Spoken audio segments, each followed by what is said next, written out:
Vous venez de toucher 10 000 euros. Cette somme dort sur votre compte en banque et vous vous demandez quoi en faire, comment l'investir. Dans cette vidéo, je vous dévoile ma méthode pour investir cette somme de manière optimale. C'est parti. Bonjour, je suis Elon, votre guide vers l'indépendance financière. Ma mission, rendre la liberté financière accessible à tous. Et avant de commencer, dites-moi en commentaire quel est votre objectif d'investissement. Est-ce l'indépendance financière, préparer votre retraite ou financer un projet important? Je suis curieux de savoir où vous en êtes dans votre parcours. J'investis depuis 10 ans. Et je vous l'avoue, au début, j'ai fait toutes les erreurs classiques. J'ai perdu de l'argent en achetant des actions au pire moment. J'ai paniqué pendant une baisse et j'ai vendu au plus bas. Bref, j'ai appris à mes dépens. Et aujourd'hui, je veux vous éviter de faire les mêmes erreurs. On se pose toujours la question de la stratégie à suivre. La première chose à savoir, et à définir pour vous, c'est votre objectif. Chacun a le sien.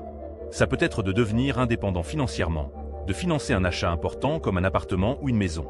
Ça peut être aussi de préparer votre retraite, ou même tout simplement de financer les études de vos enfants. Bref, votre objectif est personnel. Vous pouvez évidemment en avoir plusieurs, mais il vous appartient. La deuxième chose, c'est l'horizon de placement qui dépendra directement de votre objectif. Avez-vous besoin de cet argent à court, moyen ou long terme? Si votre objectif est d'être indépendant financièrement, vous aurez un horizon de placement long. Et qui dit horizon de placement long, dit possibilité de prendre plus de risques. Si vous avez besoin de l'argent à court terme, par exemple pour financer votre achat immobilier, vous ne pourrez pas prendre le même niveau de risque, parce que vous ne voudrez pas voir votre capital baisser. Et enfin, le troisième point clé, c'est le niveau de risque que vous êtes prêt à prendre. Généralement, on l'exprime sur une échelle de 1 à 7. 1 étant les personnes qui ne veulent prendre aucun risque, et 7 celles qui veulent en prendre le maximum. D'expérience, on surestime souvent sa tolérance ou sa capacité à prendre des risques et à encaisser des pertes. Parce que oui, quand on prend beaucoup de risques, on risque aussi d'augmenter ses pertes. Donc, si vous faites face à un marché qui baisse fortement, vous risquez de paniquer et de vendre. Je vous recommande donc d'être plutôt conservateur et de prendre un niveau de risque avec lequel vous êtes à l'aise. Autre chose à garder en tête, chaque euro que vous laissez sur votre compte en banque va être grignoté par l'inflation. Qu'est-ce que ça veut dire? C'est simple. Vous aurez la même somme sur votre compte dans un an, mais ce que vous pourrez acheter avec cette somme aura diminué. L'inflation attaque votre pouvoir d'achat. En ce moment, on est dans une période de forte inflation, aux alentours de 4 à 5%. Concrètement, chaque année, les prix augmentent de 4 ou 5%. Donc si vous avez 1 000 euros en année 1 et 1 000 euros en année 2, vous aurez 5% de pouvoir d'achat en moins. L'argent qui dort sur votre compte en banque est donc attaqué par l'inflation. Ça ne veut pas dire qu'il faut se jeter sur le premier produit d'investissement qu'on vous propose et investir à tout va. Il faut prendre son temps et bien réfléchir. Et n'oubliez pas que lorsque votre banquier vous appelle, c'est généralement qu'il a quelque chose à vous vendre. Et il vous vend quelque chose parce qu'il va toucher une commission dessus. C'est un point très important. Ça fait une transition parfaite avec mon prochain point, l'accompagnement. On me dit toujours, je ne peux pas investir parce que je n'y connais rien, donc je vais voir un conseiller. Attention, la plupart des conseillers sont rémunérés aux commissions. On vient d'en parler. Qu'est-ce que ça veut dire? Ça veut dire que vous ne paierez rien pour avoir leurs recommandations. Mais par contre, quand ils vous vendront quelque chose, ils prendront une commission sur les produits vendus. Vous comprenez donc qu'il y a un problème d'alignement d'intérêts. Et je sais que pour certains d'entre vous, 10 000 euros c'est énorme. Pour d'autres, c'est peut-être moins. Peu importe. Les principes que je vais vous partager fonctionnent que vous ayez 1 000, 5 000 ou 50 000 euros à investir. La réalité, c'est que si vous voulez investir, vous n'avez pas besoin de vous faire accompagner. Aujourd'hui, toute la connaissance est disponible gratuitement sur Internet. Vous avez des blogs incroyables, des chaînes YouTube incroyables, des forums. Vous avez une mine d'or d'informations. Vous avez des gens comme vous, qui partagent leurs expériences, qui vous donnent des recommandations. Et ça vaut très cher. Et surtout, ça vous évite de prendre un conseiller. Donc si vous voulez investir, il vaut mieux vous former. Prenez quelques heures pour acquérir les connaissances de base, et ensuite passez à l'action. Avant de passer aux stratégies, parlons de la règle d'or de l'investissement, la diversification. On ne met pas tous ses œufs dans le même panier. Et j'utilise souvent une représentation visuelle assez simple, la pyramide des investissements. Elle se lit de bas en haut et permet de visualiser qu'on y va progressivement. Le premier étage de votre pyramide, c'est le matelas de sécurité. Vous allez mettre entre 3 et 6 mois de dépenses courantes sur un livret 100% sécurisé et disponible à tout moment. Le livret idéal pour ça, c'est le livret A. Avec un plafond de 22 950 euros, vous avez quand même beaucoup de marge avant d'avoir 6 mois de dépenses dessus. Donc ça fait très bien le travail. Encore mieux que le livret A, c'est le LEP. Il est magique, parce que c'est le seul livret qui vous permet d'annuler l'inflation. Il est en ce moment à 6%, et son taux est indexé sur l'inflation en France. Le LEP est uniquement accessible sous condition. On vous met un lien pour que vous puissiez vérifier si vous êtes éligible. Si c'est le cas, vous pouvez appeler votre banque, aller sur votre banque en ligne et l'ouvrir. Ça vous permettra d'avoir le taux d'intérêt le plus élevé du marché sans aucun risque. Une fois que vous avez passé le cap du matelas de sécurité, vous pouvez commencer à mettre l'argent au travail et à vraiment investir. N'oubliez pas que le livret A paie 3%, ce qui est moins que l'inflation. On vient de le voir, le pouvoir d'achat est grignoté par l'inflation. Donc quand vous allez mettre votre argent au travail, vous allez commencer à générer du rendement et aller chercher de la performance qui va au-delà de l'inflation. Cela va vous enrichir. Et pour ça, il y a plusieurs classes d'actifs. Les actions, qui sont vraiment le pilier essentiel qu'il faut absolument utiliser. L'immobilier, qui est un autre pilier important, parce qu'il va vous permettre de débloquer le crédit. C'est vraiment une force en France, on a du crédit à taux fixe. Après, vous avez la crypto, qui est une classe d'actifs encore relativement jeune, mais très intéressante. Attention, il y a beaucoup de pièges en crypto, donc il faudra savoir naviguer et prendre les bonnes décisions. Et ensuite, une fois que vous avez pris ces basiques, vous pouvez aller au-delà en investissant dans ce que j'appelle les investissements alternatifs. Ça peut être des cartes Pokémon, de l'or, des objets de collection. Mais vous comprendrez assez rapidement que vous n'avez pas besoin d'aller aussi loin dans la pyramide. Une pyramide avec un matelas de sécurité, des actions, de l'immobilier et de la crypto, c'est déjà une pyramide très bien faite. Allez, on passe aux stratégies. Et si cette vidéo vous plaît, n'hésitez pas à liker et à vous abonner, ça m'aide énormément à continuer à créer du contenu de qualité pour vous. Avant de vous présenter les stratégies, je veux que vous sachiez une chose. C'est normal d'avoir peur. Moi aussi j'avais peur la première fois. La peur de perdre, la peur de se tromper, la peur de ne pas comprendre. Mais cette peur va diminuer avec la connaissance. Et c'est exactement pour ça que je suis là. Je vous ai préparé 3 stratégies possibles. On va les analyser une par une, et ensuite on va comparer les résultats pour voir laquelle est la plus intéressante. Aucune de ces stratégies ne comporte le fait de faire un emprunt à la banque pour acheter de l'immobilier. Pourquoi ? Parce qu'on n'a que 10 000 € à mettre au travail. Si on doit faire un apport, on risque de devoir mettre quasiment la totalité de cette somme dans ce crédit en guise d'apport. Donc on l'élimine. La première stratégie est super simple, 100% dans les actions. On va investir dans l'économie réelle et devenir actionnaire de toutes les sociétés qui font tourner notre monde. Il y a plein de façons de le faire. Mais ce qu'il faut retenir, c'est que vous pouvez soit acheter des sociétés individuelles, comme Air Liquide, Total, Tesla, Apple. Ou alors, vous pouvez vous dire que vous achetez plutôt le marché dans sa globalité, parce que vous ne savez pas exactement si telle ou telle société va être plus performante. Du coup, vous allez vous demander, est-ce que je dois acheter des actions individuelles ou plutôt acheter le marché ? Beaucoup d'études montrent qu'il est quasiment impossible de surperformer le marché. Même les gérants professionnels n'y arrivent pas. L'étude la plus connue, c'est l'étude Spiva. Je vous mets le lien dans la description. Elle montre depuis des années que 90 voire 95% des gérants professionnels, donc avec des analystes, avec des traders qui passent leur journée entière à analyser des boîtes, à rencontrer les patrons, n'arrivent pas à faire mieux que le marché. Je pense que ce qu'on appelle le stock picking, choisir des actions, est un choix difficile et beaucoup trop risqué. Je préfère donc m'orienter vers une approche passive qui consiste à acheter le marché. Et pour ça, il y a une solution magique qui s'appelle les ETF. Les ETF, qu'est-ce que c'est ? Ce sont tout simplement des instruments cotés en bourse qui peuvent s'acheter et se vendre comme des actions. Ils peuvent s'acheter durant les heures d'ouverture du marché. Et avec un ETF, d'un coup, vous allez pouvoir acheter tout un PAN de marché. Par exemple, le CAC 40, le S&P 500 qui est l'indice boursier américain. Vous allez aussi pouvoir acheter le MSCI World, dont vous avez peut-être déjà entendu parler. Bref, vous allez pouvoir acheter tous les grands indices à très peu de frais. Et les frais, on en a parlé un peu plus tôt. C'est pour ça que les ETF sont intéressants. Et c'est pour ça aussi que votre conseiller bancaire ne vous en a jamais parlé, parce qu'il n'y a pas de commission sur les ETF. C'est une bonne façon d'investir de façon passive, d'acheter un panier d'actions très diversifié. Si vous achetez par exemple le MSCI World, il y a 1600 sociétés dedans. Vous avez du LVMH, du Tesla, du Apple. Vous avez aussi des sociétés japonaises. Vous allez vraiment toucher le monde entier, les États-Unis, l'Europe, le Japon, avec une seule ligne. Et ça peut paraître un peu inquiétant d'avoir qu'une seule ligne dans son portefeuille. Mais cette ligne inclut 1600 sociétés, donc c'est très diversifié. Alors, vous allez me dire que ça paraît intéressant. Mais quelle est la performance sur le long terme des grands indices comme le MSCI World ou le S&P 500 ? C'est entre 8 et 10% par an depuis de très longues périodes. Le S&P 500, qui existe depuis plus de 100 ans, produit 10% de rendement annualisé en moyenne sur 100 ans. C'est vraiment important. Ce qu'il faut garder en tête évidemment, c'est qu'il y a des années fastes où le marché a beaucoup augmenté. Mais il y a aussi des années de crise où le marché va énormément perdre. C'est ça aussi la bourse. En moyenne, ça monte parce que l'économie croît. Mais sur des années de crise, le marché peut énormément baisser. Lors d'une crise financière, typiquement en 2008, c'était moins 40% sur une année. Il faut avoir les reins solides pour pouvoir encaisser une moins-value latente. Parce qu'elle ne sera pas réalisée, mais il faut voir son portefeuille baisser de 40% sans paniquer et sans appuyer sur le bouton vendre. Quels sont mes ETF préférés? Je ne prends que les ETF qui sont très simples et qui vont répliquer les grands indices. Le MSCI World, le MSCI World All Countries, qui est une version augmentée avec les marchés émergents en plus. Ça peut être intéressant aussi. On sait que l'Inde ou le Brésil sont en train de se développer énormément. À terme, ils représenteront une part significative de la richesse mondiale. Ça peut être intéressant d'investir. Un autre indice que j'aime beaucoup, c'est le S&P 500, qui lui va se concentrer que sur l'économie américaine. L'économie américaine est vraiment le poumon économique mondial. Si vous avez une conviction un peu plus forte sur les États-Unis, vous pouvez aussi n'investir que sur ce marché.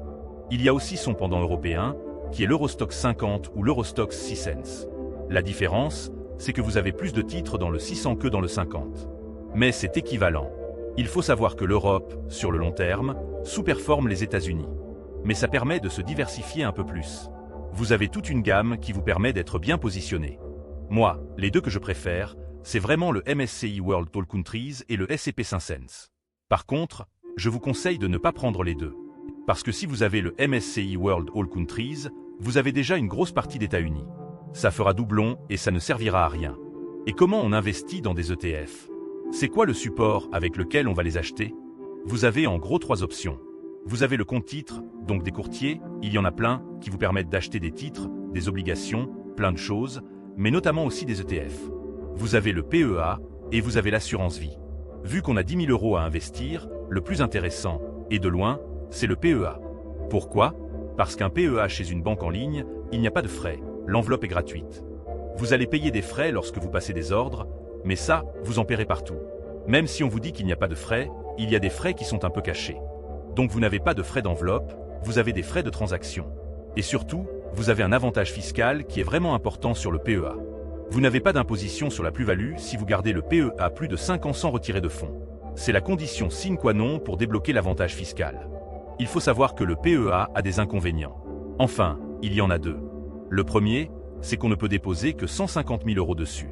Dans notre cas, ça ne nous pose aucun problème. Le deuxième désavantage, c'est qu'on ne peut investir qu'en actions. On ne peut pas mettre d'obligations dedans ou d'autres choses. Dans notre cas, ce n'est pas vraiment un problème. Parce que de toute façon, on veut faire une stratégie 100% action. Maintenant qu'on a choisi l'ETF et l'enveloppe, on va se poser la question s'il faut investir nos 10 000 € d'un coup ou étaler sur 12, 18, 24 mois. Ici, ma recommandation est assez simple. C'est d'investir de façon étalée pour éviter le risque de marché. L'investissement d'un coup est plus rentable statistiquement, mais il implique du stress. Qu'est-ce qui se passe si on investit le jour du plus haut du marché et que le marché perd 20% le lendemain? On va très mal dormir. Je vous recommande donc d'étaler vos investissements sur 12 mois. Vous dormirez bien. Et en plus, vous pourrez profiter d'une éventuelle baisse de marché. La deuxième stratégie dont je vais vous parler, c'est le 60-40e. 60% actions, 40% obligations. Qu'est-ce que c'est les obligations? C'est assez simple. Ce sont des titres de créance qu'on va faire à des États, comme la France ou les États-Unis. Ce sont des prêts qu'on va faire aux entreprises. Et on va aussi les faire aux municipalités, aux collectivités locales. Ensuite, ces municipalités, ces entreprises ou ces États vont progressivement nous rembourser notre capital en nous versant un coupon. Et à terme, ils nous rembourseront l'ensemble du capital. Les obligations ont cet avantage, c'est qu'elles sont plus sûres. C'est un actif qui est beaucoup moins volatile. Généralement, les obligations réagissent de façon inverse aux actions. Quand les actions baissent, les obligations augmentent et vice-versa. C'est intéressant de combiner les deux, parce que les obligations vont venir amortir le choc lorsque les marchés actions vont fortement tomber. Si on compare la performance d'un portefeuille 100% actions avec celui d'un 60-40e sur les 40 dernières années, le 100% actions va mieux faire. Il va être aux alentours de 8% par an en annualisé. Le 60-40e, il va être aux alentours de 7,2, 7,3. Mais il va atteindre cette performance avec une volatilité, et donc un risque, beaucoup plus faible. La volatilité, c'est la variation des cours, donc la variation de la performance. Le 60-40e offre un meilleur ratio rendement-risque. Mais on va générer moins de performance. Le 60-40e est finalement assez adapté à un profil un peu plus conservateur, là où le 100% action va être plus adapté à un profil qui est prêt à prendre beaucoup de risques. Et d'ailleurs, le 60-40e, vous pouvez aussi le créer avec des ETF. La partie action, vous la faites avec un MSCI World All Countries par exemple. Et la partie obligataire, vous la faites aussi avec un ETF qui va être axé sur les obligations. Troisième stratégie, 50/40/10. 50% d'actions, on en a déjà parlé. Mais on va introduire deux nouvelles classes d'actifs. La première, c'est l'immobilier. Je vous l'ai dit en début de vidéo, on ne va pas faire d'immobilier en achetant un appartement, parce qu'on n'a pas assez d'apport pour un prêt. Mais on a d'autres options. Et l'option à laquelle je pense, c'est les SCPI. Une SCPI, qu'est-ce que c'est? C'est tout simplement un fonds qui va collecter de l'argent d'épargnants comme vous et moi. Et ensuite, il va réinvestir cet argent dans de l'immobilier professionnel. Il va acheter plein de choses différentes. Des bureaux, des établissements de santé comme des EHPAD, des crèches. Il va acheter aussi de la logistique, donc des entrepôts. Il peut acheter des hôtels. Il y a plein de SCPI différentes, il y en a plus de 200 en France. Et chacune a une stratégie particulière. L'avantage de la SCPI, c'est que vous allez devenir sociétaire de cette SCPI en achetant des parts. Et vous allez toucher des loyers sans rien faire. Vous n'allez pas devoir gérer les locataires, vous n'allez pas devoir gérer la vacance. Vous n'allez pas devoir trouver des nouveaux locataires, rénover les biens. C'est le métier de la société de gestion qui va gérer la SCPI à laquelle vous avez souscrit, qui va s'en occuper. Et tous les trimestres, voire tous les mois, cette SCPI va vous verser un loyer. Généralement, les rendements sont de 4 à 5%. Ça dépend des SCPI. Il y en a qui font plus, il y en a qui font un peu moins. Les SCPI permettent de générer des revenus passifs. Ce sont des vrais revenus passifs parce qu'on ne fait rien. Mais il y a quand même des désavantages. Le premier désavantage, c'est que la plupart des SCPI vont vous prendre des frais d'entrée. Et ces frais d'entrée peuvent vraiment être importants. Entre 8, 10, voire 12% qui vont être pris d'entrée quand vous investissez. Si vous mettez 1000 € et qu'on vous prend 10% de frais d'entrée, il n'y a que 900 € de votre argent qui va être mis au travail. Ça vient fortement impacter la performance. Le deuxième désavantage, c'est qu'il y a beaucoup de SCPI qui ont investi dans des secteurs et qui sont très concentrés. Elles sont vraiment spécialisées dans la santé ou dans le bureau. Le problème des bureaux, c'est qu'avec le télétravail, beaucoup d'entreprises ont besoin de plus petites surfaces. Il y a de la vacance. Il y a beaucoup moins de loyers qui rentrent. Et les biens qui sont déjà en portefeuille dans les grosses SCPI de bureaux, ils ont du mal à les vendre. On en a parlé tout à l'heure, la diversification, c'est important. Si on est spécialisé dans un secteur, on risque d'acheter les bâtiments lorsqu'ils vont coûter très cher. On va faire des performances qui vont finalement être pas terribles, parce qu'on va acheter très cher. Mais quand le marché va se retourner et que les prix vont baisser, on va être bloqué, parce qu'on ne pourra pas les vendre. C'est un peu ce qui se passe sur les bureaux. Le télétravail a fait que beaucoup de grosses sociétés ont réduit la surface dont ils ont besoin. Il y a aussi d'autres secteurs qui ont souffert. Je pense notamment à la logistique, qui évidemment se développe très fortement. Mais le problème en logistique, c'est que tout le monde va acheter des entrepôts. Ça devient cher. Et quand c'est cher, on ne peut pas faire beaucoup de rendement. On a du mal à faire une performance intéressante. Et enfin, le dernier problème de la SCPI, c'est la liquidité, ou la relative absence de liquidité. Vous pouvez tout à fait revendre vos parts, mais il n'y a aucune garantie que vous trouviez un acheteur. Contrairement aux ETF, où vous appuyez sur un bouton, et en général, il y a toujours quelqu'un pour vous acheter votre part. C'est quasiment instantané. Sur la SCPI, c'est la société de gestion qui va s'occuper de revendre vos parts. Pas de problème dans un marché où tout le monde veut acheter des SCPI et où tout va bien. Mais en ce moment, on est plutôt dans une crise. Beaucoup de gens ont essayé de revendre leurs parts en même temps. Il y a même des sociétés de gestion qui ont bloqué les rachats, voire des assurances-vie qui ont bloqué les rachats, alors que normalement les assureurs sont censés garantir la liquidité. C'est un risque. Il faut bien avoir en tête, votre capital, il peut être bloqué potentiellement. Et les prix de parts peuvent baisser fortement. Les prix de plusieurs grosses SCPI bancaires, notamment de Tamundi, ont perdu entre 15 et 20% il y a quelques mois seulement. C'est important de comprendre que c'est un vrai risque. J'ai récemment reçu le patron du plus gros gérant de SCPI français, Secorum. Il m'a partagé son avis sur le marché, ce qu'il fallait faire et ce qu'il fallait éviter en ce moment pour vraiment profiter de ce marché qui reste quand même intéressant. Comment choisir les bonnes SCPI? Ma recommandation est super simple. Privilégiez les SCPI qui n'ont pas de frais d'entrée. Regardez la performance qu'ils ont servi de façon historique. Est-ce qu'ils arrivent à maintenir une performance intéressante dans le temps? Est-ce qu'ils ont un taux d'occupation financier important? Il faut minimum 90% de taux d'occupation. Est-ce que le parc est bien diversifié, que ce soit en termes de secteur? Ils investissent dans des entrepôts, dans des hôtels, dans du bureau, dans du commerce. Mais aussi en termes de locataires. Est-ce qu'on est sur plein de locataires différents qui sont dans plein d'industries différentes? Et enfin, est-ce qu'on est diversifié géographiquement? Est-ce qu'on est qu'en France? Ou alors est-ce qu'on est réparti partout en Europe, voire même en Amérique du Nord? C'est vraiment la clé. Tous les documents sont disponibles sur les sites des SCPI, donc regardez bien ça avant de faire votre choix. La dernière poche de notre stratégie, les fameux 10%, c'est la crypto. C'est la classe d'actifs qui a le mieux performé sur les 10 dernières années, et de très loin. Elle vient d'arriver, elle est toute jeune. Qui dit classe d'actifs jeune, dit énormément d'arnaques, énormément de pièges. On va la jouer pleine de prudence. Et on va aller sur les actifs qui sont là pour rester. Il y en a deux auxquels je pense. Le Bitcoin évidemment. C'est vraiment le grand-père de la crypto. C'est pourquoi ça a été créé littéralement. Ça fait des années qu'il est là. Il y a énormément de gestionnaires d'actifs qui investissent dedans. Il y a même des ETF Bitcoin qui sont maintenant disponibles et commercialisés par les plus gros gérants au monde. C'est vraiment l'actif, et de loin, le plus sûr dans une classe d'actifs qui est quand même relativement volatile.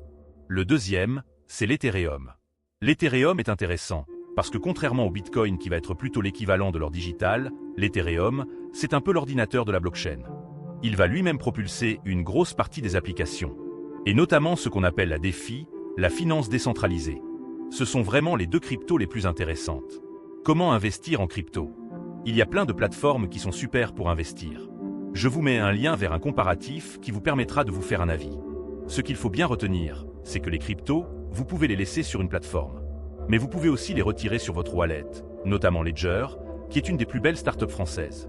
C'est la seule façon d'être 100% certain que vos cryptos vous appartiennent. C'est important aussi d'investir dans le matériel pour que vous puissiez stocker vos cryptos de façon sécurisée. C'est l'heure du bilan. On va comparer les performances des 3 stratégies. Pour rappel, on a la stratégie 1, 100% action. On a la stratégie 2, le fameux 60-40e, 60% action, 40% obligation. Et enfin, on a le 50/40/10, 50% d'action, 40% d'immobilier et 10% de crypto. Pour notre analyse, on est parti sur un horizon d'investissement de 20 ans. Et on a pris les performances suivantes pour les classes d'actifs. Les actions à 8%, les obligations à 4%, l'immobilier à 4,5%, la crypto à 12%. Et enfin, l'inflation, c'est-à-dire l'augmentation des prix ou la perte en pouvoir d'achat, de 2% par an. Évidemment, si vous faites de la plus-value, vous allez payer des impôts. On est quand même en France. Pour la plus-value, on a pris 17,2% pour l'investissement qui se fait via le PEA. Vous vous rappelez, il y a un avantage fiscal. Et pour toutes les autres classes d'actifs, on est parti sur la flat tax, à savoir 30%. Et du coup, roulement de tambour pour les résultats. La stratégie la plus performante est la stratégie 1, 100% action. Et d'assez loin finalement. Ce qui est logique, et je vous explique pourquoi. Numéro 2 sur le podium, c'est le 50/40/10, 50% d'action, 40% de SCPI et 10% de crypto. Et le petit dernier, c'est notre 60-40e. Évidemment, il faut prendre ces résultats avec des pincettes. Les performances passées ne présagent pas des performances futures. On a pris des estimations, on a modélisé des hausses. Ce n'est pas du tout sûr que ça va se passer comme ça. Mais ça vous donne une bonne indication. Ce qui est surtout important, c'est que la stratégie finale dépend de votre profil de risque, de votre objectif et de votre horizon. Un investisseur qui va partir sur la stratégie 1, c'est quelqu'un qui a un objectif très ambitieux. Il a un horizon d'investissement long et il est prêt à prendre des risques. Parce qu'il a une tolérance forte à accepter les pertes. C'est vraiment important. Il faut mettre ça en relation avec la performance. Oui, la stratégie 1 est la plus performante. Mais c'est aussi la plus risquée. Si le marché se retourne et vous avez une crise, vous pouvez perdre 30-40% en une année. Et quand on commence à investir, ça peut être dur à encaisser. Il faut bien garder ça en tête lorsque vous faites votre stratégie. Vous l'aurez compris, il n'y a pas de stratégie universelle. Chacun a sa stratégie, et chacun doit être à l'aise avec les investissements qu'il fait. Maintenant, c'est à vous de jouer. Dites-moi en commentaire quelle stratégie vous allez choisir. La stratégie 1, 100% action, la stratégie 2, le 60-40e, ou la stratégie 3, le 50/40/10. Et surtout, expliquez-moi pourquoi vous faites ce choix. J'ai vraiment hâte de lire vos réponses et d'échanger avec vous. Si cette vidéo vous a aidé à y voir plus clair, n'oubliez pas de liker et de vous abonner pour ne rater aucune de mes prochaines vidéos sur l'investissement. Je vous souhaite de bons investissements et je vous dis à très vite. Salut!